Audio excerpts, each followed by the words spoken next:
राजधानी शिमला में 14 अगस्त को आसमान से ऐसी आफत बरसी कि आज तक उस त्रासदी में लापता हुए लोगों के परिजनों की निगाहें आज भी अपनों को ढूंढ रही हैं। शिमला के शिव बावड़ी में ऐसी त्रासदी हुई जो ऐसे जख्म दे गई जिनका भरना नामुमकिन है। आज भी समर हिल क्षेत्र में शिव बावड़ी मंदिर में हुए भूस्खलन के बाद शवों का मिलना जारी है। सर्च अभियान के छठे दिन शनिवार को मलबे से एक और शव निकाला गया।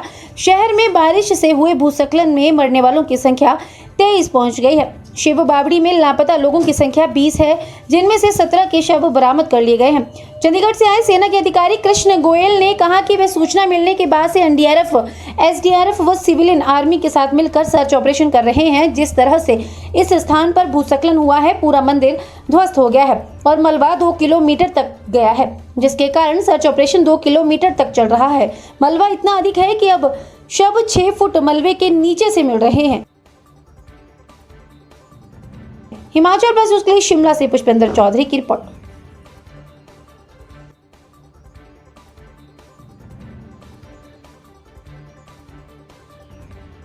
से लगातार जो है वो रेस्क्यू जारी है। सेना पूरे प्रयास लगी है यहाँ पे और तमाम जो डिस्ट्रिक्ट एडमिनिस्ट्रेशन है वो यहाँ पे लगा है। एनडीआरएफ, एसडीआरएफ तमाम बल लगा है। क्या कहना चाहेंगे? छठा दिन है और काफ़ी प्रयास किए जा रहे हैं। मौसम भी कहीं ना कहीं बीच बीच में बारिशें हो रही हैं, तो कितना चुनौतीपूर्ण ये ऑपरेशन है और कितने लोगों की अभी दबे होने की शंका है? कितनी डेड बॉडीज निकाल ली गई? सर, डेड बॉडीज़ का देखा जाए तो हम 16 निकाल चुके हैं अभी तक and we are working since day 1। पहले दिन से ही हमें यहाँ पे हमें बहुत ही शॉर्ट नोटिस पे निकाला था। मैं चंडीगढ़ से आया हूँ, तो बहुत ही शॉर्ट नोटिस पे हम मूव करे थे और रात को ही पहुँचे थे हम यहाँ पे। सो नेक्स्ट दिन के 3:30 बजे से हम यहीं पे हैं, डे 1 से ही। सर, जानना चाहेंगे जब आपको वहाँ से मैसेज आया कि शिमला में इस तरह की घटना घटी है, क्या आपको मालूम था या इस तरह का बताया गया कि इतने लोग दबे हैं और इतने जो है यहाँ पे दिक्कत आ सकती है, इतना लंबा जो है ऑपरेशन चल सकता है? क्योंकि अमूमन जब सेना पहुँची तो ऑपरेशन जल्दी समाप्त कर लिया जाता है, क्योंकि जिस तरह से युद्ध स्तर पर कार्य होते हैं, सेना खुद होती है, एनडीआरएफ, एसडीआरएफ तमाम होते हैं, लेकिन यहाँ पे किस तरह की दिक्कतें आई हैं? हम लोग रेडी रहते हैं हर चीज़ के लिए, even if it is day 1, 1 दिन के लिए, 2 दिन के लिए, या वो खिंच जाता है 5-6 दिन के लिए या जितना मर्जी। Indian army is always ready for anything.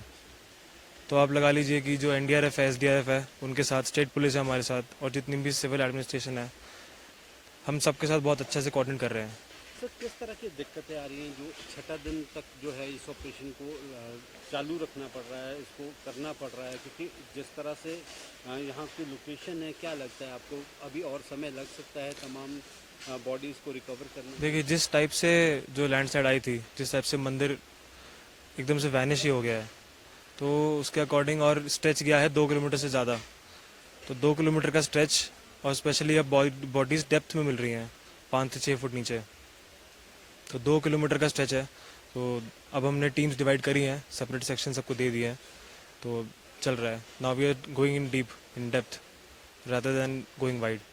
Sir, total बात की है तो कितने अभी भी जो है वो रेस्क्यू कितनी बॉडीज़ के लिए और किया जा रहा है? क्या आशंका जताई जा रही है? कितने रिपोर्टिंग है मिसिंग, जिनके लिए जो है वो अब 16 की डेड बॉडीज़ निकाल ली गई हैं? कितने और लगता है कि इसके बीच में दबे हो? हमें रिपोर्ट मिली है कि 20 मिसिंग है, उनमें से 16 मिल चुकी हैं हमें, तो अब 4 बची हैं। तो हम उनमें से एक 3 साल का बच्चा है और बाकी 3 मेल हैं, तो उसके लिए अब जारी है। सुबह से लग जाते हैं हम 6, साढ़े 6 बजे से, और रात तक चलता है ये, जब तक लास्ट लाइट होती है। तो नीचे के प्लेन्स में थी। यहाँ शिमला शहर में जो आपदा आई है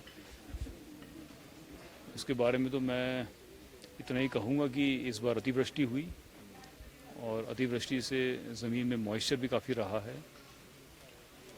कुछ हमारे ड्रेनेज की समस्या रही है। माननीय मुख्यमंत्री जी ने इसमें आदेश भी किए हैं। हम ड्रेनेज का एक कॉम्प्रिहेंसिव प्लान भी बना रहे हैं शिमला शहर के लिए।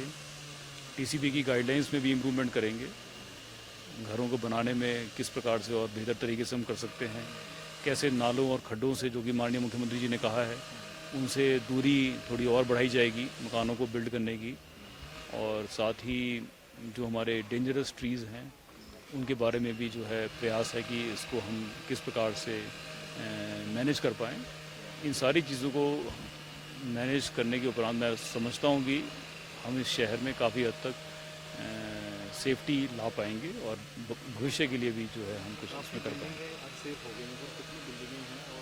अभी सड़कें काफ़ी डैमेज हुई हैं, बिल्डिंग्स भी जो डैमेज हुई हैं उनकी अभी ऐसा मैं आपको ऐसे आपको मैं नहीं बता पाऊँगा कि कितनी बिल्डिंग्स डैमेज हुई हैं, लेकिन सर्टेनली देर आर सब a number of buildings which are at risk, है ना जी। सर 6 डे है और ऑपरेशन को चले हुए अभी तक कितनी बॉडीज रिकवर करनी है और कितनी जो है वो अभी भी फंसे होने की आशंका है जो लापता है उनकी कोई? तकरीबन जो आंकड़ा अंदेशा तो 25 व्यक्तियों का था और कल भी 2 बॉडीज़ मिली हैं, तो अब उम्मीद ये है कि 14 के उपरांत अब हम और भी लोगों को हम जो है हाँ 14 पहले थी, 2 कल आई, 14 थी और 2 कल आई ना, 16 हो गई, तो 25 तक का जो आंकड़ा है वहाँ तक का प्रयास जारी है। NDRF is doing a great job in these circumstances, I really comment है। दूसरी बात यह है कि इसमें बॉडीज़ को निकालने का काम मशीनों से नहीं हो सकता है, तो it has to be done manually, so that's a challenge. Plus जो बारिश है that is still a possibility, तो ये एक चीज़ है जिसको सामने रख के हम कार्य कर रहे हैं।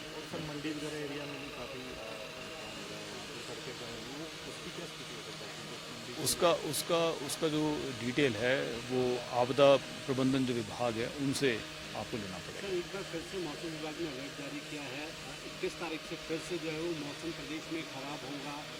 किस तरह से जो है वो एडमिनिस्ट्रेशन की तैयारियां हैं, लगातार बैठकों का दौर है, मुख्यमंत्री खुद हवाई सर्वेक्षण के बाद हाई लेवल मीटिंग्स कर रहे हैं, आज दिल्ली भी रवाना हुए हैं, सेंटर से भी मदद की गुहार लगाई गई है।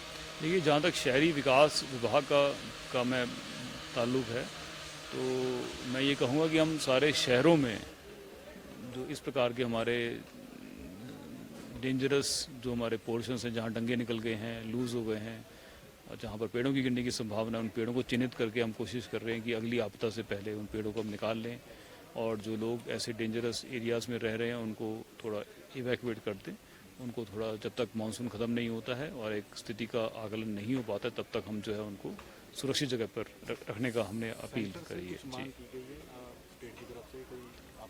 उसके लिए आपदा प्रबंधन विभाग से आप बात करें। धन्यवाद।